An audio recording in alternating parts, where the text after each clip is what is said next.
आज MP MLA court पहुंचे, किस वजह से? एमपी एमएलए कोर्ट में जिला सत्र एवं न्यायाधीश के यहाँ आज 2022 में जब मैं भारतीय जनता पार्टी का प्रत्याशी के रूप में यहाँ करेल चुनाव लड़ने आया था तो एक हमला हुआ था जिसका मुकदमा मेरे द्वारा कायम कराया गया था। मुकदमा अपराध संख्या 41/2022 under section 147, 48, 49, 427, 307 seven criminal amendment act और जनप्रतिनिधि अधिनियम कानूनों के तहत उसमें आज साक्ष्य हेतु आया था। आज साक्ष्य के लिए पहुंचे हैं, क्या संयोग है? क्योंकि राजनीतिक गुरु की आज पहली पुण्यतिथि है, क्या नहीं? मैं उनके प्रति अपनी श्रद्धांजलि अर्पित करना चाहूँगा। ईश्वर अपने चरणों में उनको स्थान दे। उनके उत्तराधिकारी के बारे में कुछ कहेंगे? उनके उत्तराधिकारी के बारे में उन्हें, क्योंकि मुखर वक्ता हैं आप, खुल के बोलते हैं, आज हमें कुछ उनके उत्तराधिकारी के बारे में यही कहना चाहेंगे। आज मुलायम सिंह यादव जी की पुण्यतिथि है तो मैं जब वो बीमार थे तो मेदांता हॉस्पिटल में संपूर्ण विपक्ष में मिलने वाला प्रथम व्यक्ति था। इसके बाद उनकी देहावसान पर सेफई में दाह संस्कार में भी सम्मिलित हुआ था। तो आज ये याद आ रही है कि वो एक धरती पुत्र थे, मेहनती नेता थे, लेकिन धरती पुत्र के घर में ट्विटर पुत्र के रूप में अखिलेश यादव हैं जो केवल ट्वीट करते हैं।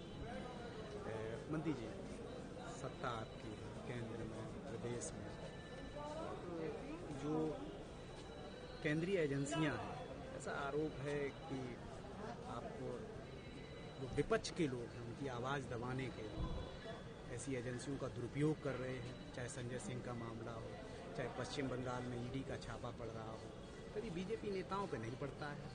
डेमोक्रेसी के 4 स्तंभ हैं: कार्यपालिका, विधायिका, न्यायपालिका और मीडिया।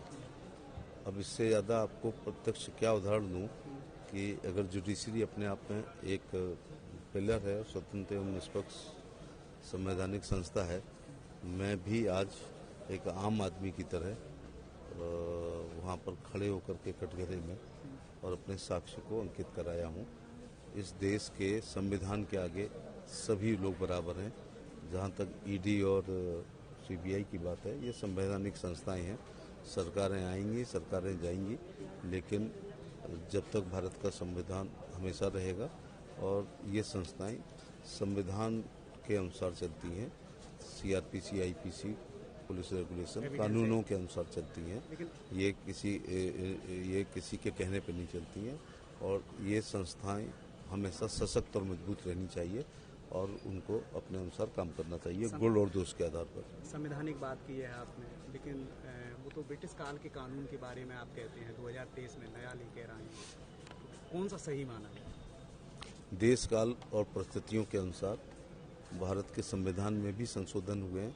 देश काल परिस्थितियों के अनुसार हमारे खान पीन में, हमारे पहनावे में 70 साल पहले यहाँ आए होते तो पैंट शर्ट वाला कोई नहीं मिलता, ठीक है ना, और pizza, burger, chow mein, pasta, momos वाले लोग नहीं मिलते। हम लोग दाल, रोटी, सब्जी, चावल। उसी प्रकार से 1861 का आईपीसी है, सीआरपीसी तो 73 में अमेंडमेंट और बाद में भी हो गई है। इंडियन एविडेंस एक्ट भी उसी के आसपास का है। तब दूसरी परिस्थिति थी। अब विज्ञान का युग है। अक्सर मुकदमे के छूटने के पीछे कारण ये रहे कि साइंटिफिक एविडेंस नहीं रही, वादी के बयान और गवाहों के बयान के आधार पर तय होते थे, जो मैनेज भी हो जाते थे। लेकिन डीएनए झूठ नहीं बोलेगा, पॉलीग्राफ टेस्ट झूठ नहीं बोलेगा, लाइट डिटेक्टर झूठ नहीं बोलेगा, फुटप्रिंट झूठ नहीं बोलेगा, फिंगरप्रिंट झूठ नहीं बोलेगा। तो वादी मुकर भी जाए तो अब पुलिस के द्वारा, आईओ के द्वारा जो एविडेंस कलेक्ट होगी उसके आधार पर सजा होगी। इसलिए पब्लिक डोमेन में डाल रखा है भारत के गृह मंत्री जी ने, और कि जो लोग आईपीसी, सीआर और इसमें इंडियन एविडेंस एक्ट में सुधार चाहते हैं वो अपनी सलाह भी दे सकते हैं।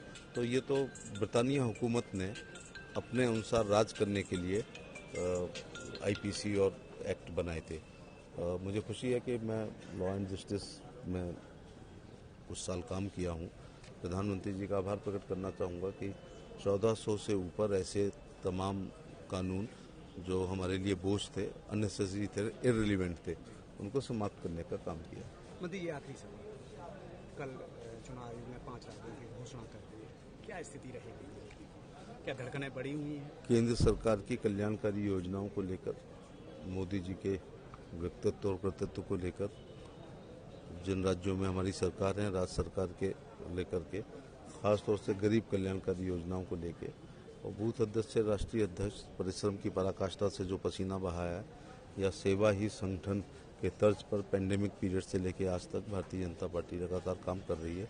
इस सब को लेकर के चुनाव में जाएंगे और लाभार्थी 5 किलो गेहूं चावल निःशुल्क पाने वाले, 20,000 का शौचालय प्राप्त करने वाले, 9 करोड़ लोग जिनको गैस सिलेंडर मिला है, 3.5 करोड़ लोग जिनको प्रधानमंत्री शहरी आवास और ग्रामीण आवास मिला है, 11 करोड़ लोग वो किसान जिनके खाते में किसान सम्मान निधि की 2-2 हज़ार की 15वीं किस्त आ चुकी है, विधवा विकलांग वृद्धावस्था पेंशन धारक लोग, मुद्रा योजना से लाभ लेने वाले लोग, स्वनिधि योजना से लाभ लेने वाले लोग, और इस शताब्दी की पूरे विश्व की सबसे अच्छी योजना, ऐसे लोगों की संख्या अभी तक, और जितनी देर में बात कर रहा हूँ संख्या बढ़ गई होगी, 25 करोड़ लोग आयुष्मान कार्ड बनवा चुके हैं।